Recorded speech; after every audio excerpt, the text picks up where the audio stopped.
সত্য প্রতিষ্ঠায় লড়াকু সুখরঞ্জন বালি শীর্ষক পোস্ট এডিটোরিয়ালটি লিখেছেন আমার দেশের লন্ডনের আবাসিক সম্পাদক অলিউল্লাহ নোমান।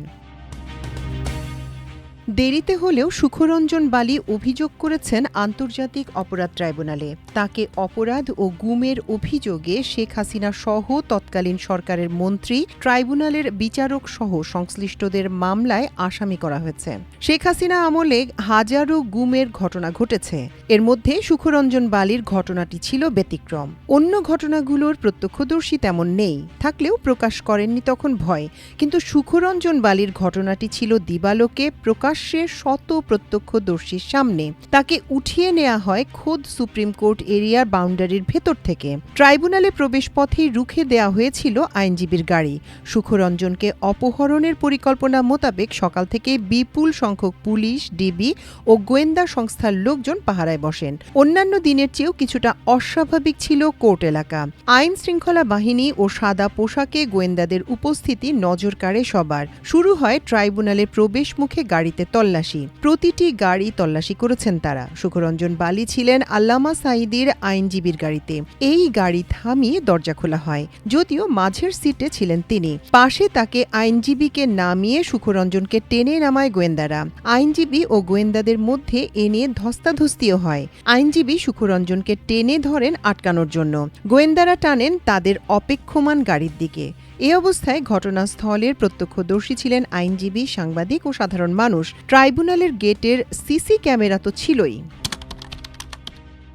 নিজামুল হক নাসিম তখন ট্রাইব্যুনালের চেয়ারম্যান, সঙ্গে এটিএম ফজলে কবির ও জাহাঙ্গীর হোসেন। আগের দিনই সুখরঞ্জনকে আল্লামা সাঈদীর পক্ষে সাক্ষ্য হিসেবে উপস্থিত করার জন্য জানান দেন আইনজীবীরা। এতে ট্রাইব্যুনাল কিছুটা বিচলিত হয়, কারণ প্রসিকিউশনের দাবি অনুযায়ী সুখরঞ্জন বালি উধাও, তাকে খুঁজে পাওয়া যাচ্ছে না। তাই প্রসিকিউশনের পক্ষ থেকে সুখরঞ্জনের দেয়া বানোয়াট বক্তব্য সাক্ষ্য হিসেবে গ্রহণের আবেদন করে রেখেছিল ট্রাইব্যুনাল। এরপর সুখরঞ্জন ট্রাইব্যুনালে এসে সত্য বলে ফেললে মামলা জনসমক্ষে কঠিন প্রশ্নের মুখে পড়বে। ট্রাইব্যুনালে উপস্থিত হওয়ার আগের দিন সুখরঞ্জন আমার দেশকে একটি ইন্টারভিউ দেন। এতে তিনি স্পষ্ট করেই বলেন, সত্য বলতেই জীবনের ঝুঁকি নিয়ে ট্রাইব্যুনালে আল্লামা সাঈদীর পক্ষে সাক্ষ্য দিতে এসেছেন। সেই নিউজ ছাপা হয়েছিল সুখরঞ্জন বালিকে অপহরণের দিন সকালে, কিন্তু পত্রিকায় যেদিন সকালে ছাপা হয়েছে সেদিনই তাকে অপহরণ করা হয়েছিল। শেখ হাসিনার পরিকল্পিত ট্রাইব্যুনালে তাকে আর সত্য বলার সুযোগ দেওয়া হয়নি। সুখরঞ্জন বালিকে অপহরণের পরপরই আল্লামা সাঈদীর আইনজীবীরা দৌড়ান ট্রাইব্যুনালের এজলাসের দিকে। তারা নিজামুল হক নাসিমের নেতৃত্বে গঠিত আদালতের সামনে বিষয়টি উপস্থাপন করেন। ট্রাইব্যুনালে যথারীতি পরিকল্পনা অনুযায়ী চিফ প্রসিকিউটর গোলাম আরিফ টিপুকে তলব করেন। ঘটনার খোঁজ নিয়ে জানাতে বলা হয়। ঘণ্টাখানেক পর গোলাম আরিফ টিপু সহ প্রসিকিউশন টিম এসে জানিয়ে দেন এ ধরনের কোনো ঘটনা ট্রাইব্যুনালের সামনে ঘটেনি। যদিও ডিফেন্স টিম বারবার অনুরোধ করছিলেন ট্রাইব্যুনালের গেটের সিসিটিভির রেকর্ড পরীক্ষার জন্য, কিন্তু সেটি করতে রাজি হয়নি ট্রাইব্যুনাল। মূলত সরকার, প্রসিকিউশন ও ট্রাইব্যুনালের সম্মিলিত অপচেষ্টায় এ অপহরণের ঘটনা ঘটেছিল। নাটকের এখানেই শেষ নয়। আল্লামা সাঈদীর আইনজীবীরা হাইকোর্ট বিভাগে একটি হেভিয়ার্স কর্পাস আবেদন করলেন। সুখরঞ্জনের সন্ধান চেয়ে আবেদনটি শুনানি করতে দেননি তৎকালীন attorney general Mahbubey Alam. High court বিভাগে আবেদনটির নিষ্পত্তির অপেক্ষায় ছিল। দেশের একজন নাগরিক সুপ্রিম কোর্ট বাউন্ডারির ভেতর থেকে অপহরণের শিকার হয়েছেন, আইনজীবী, সাংবাদিক ও সাধারণ মানুষের সামনে। এটিও শেখ হাসিনার অনুগত হাইকোর্ট তখন শুনানি করার হিম্মত রাখেনি। মানুষের অধিকার কতটা কেড়ে নেওয়া হয়েছিল এ ঘটনা থেকে স্পষ্ট। দিনের আলোয় বেশ কয়েকজন সাংবাদিকের সামনে এ ঘটনা ঘটেছিল। তারা বিষয়টিকে চেপে যাওয়ার চেষ্টা করেন। সেদিনই একজন সাংবাদিক বলেছিলেন, আমি সব ঘটনা সামনে থেকে দেখেছি, কিন্তু বলবো না। পরের দিন পত্রিকাগুলোয় সুখরঞ্জন বালির নিউজের শিরোনাম করা হয় সাক্ষী অপহরণের অভিযোগ হিসেবে। এমনভাবে বর্ণনা করা হয় যেন কোনো ঘটনাই ঘটেনি। তারপরও আল্লামা সাঈদীর আইনজীবীরা অভিযোগ করেছেন।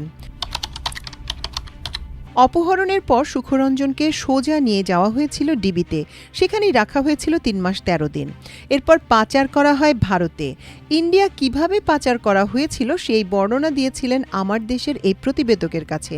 সুখরঞ্জন বলেছিলেন, 3 মাস 13 দিন পর আমাকে তারাই বলেছিল, তোকে কোথায় দিলে বাড়ি যেতে পারবে, তোকে বাড়ি যেতে হবে। তখন বলেছি বাগেরহাটের যে কোনো জায়গায় ছেড়ে দিলে বাড়িতে যেতে পারবো। একদিন সকালে চোখ বেঁধে গাড়িতে ওঠানো হলো। সারা দিন চোখ বাঁধা অবস্থায় ছিল। এ অবস্থায় খাওয়া দাওয়া কিছুই নাই। ফেরি যখন পার হচ্ছিল তখন বুঝতে পারছিলাম, কারণ তখন গাড়ি থামছিল এবং ফেরির আওয়াজ বুঝতে পারতেছিলাম। এরপর অল্প একটু সময় থামাইছিল, বুঝলাম লোক উঠল দুজন, আবার গাড়ি চলতে থাকলো। অনেক দূর যাওয়ার পর গাড়ি থামাইছে, তখন বুঝতে পারি নাই কোথায় থামাইছে। চোখ বাঁধাই ছিল। কিছুক্ষণ পর চোখ খুলে দিল। খোলার পর নামছি। নামার পর দেখি সামনে দুজন বিডিআর। তখন ডিবি পুলিশ আর বিডিআর ছিল। তারা ফোন করে। ফোনে কি কথা হয় সেটা বুঝতে পারি নাই। তখন বাগানের ভেতর দিয়ে হাঁটতে হাঁটতে সামনের দিকে যায়। সামনে গিয়ে দেখা যায় বিএসএফ বসা আছে।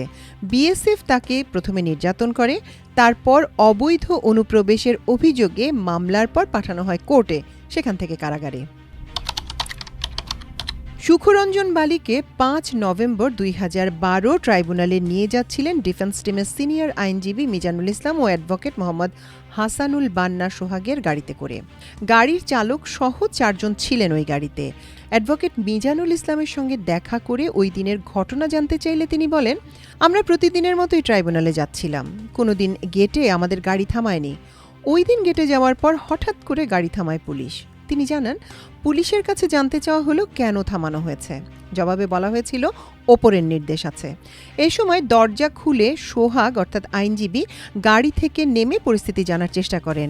দরজা খোলার পরই সাদা পোশাকে ডিবির লোক সুখরঞ্জন বালিকে টেনে নামিয়ে নিয়ে যান। মোহাম্মদ হাসানুল বান্না সোহাগ, যিনি পরিস্থিতি বুঝতে গাড়ি থেকে নামার চেষ্টা করেছিলেন, তার সঙ্গে দেখা করে প্রত্যক্ষদর্শী হিসেবে ঘটনা সম্পর্কে জানতে চাওয়া হয়।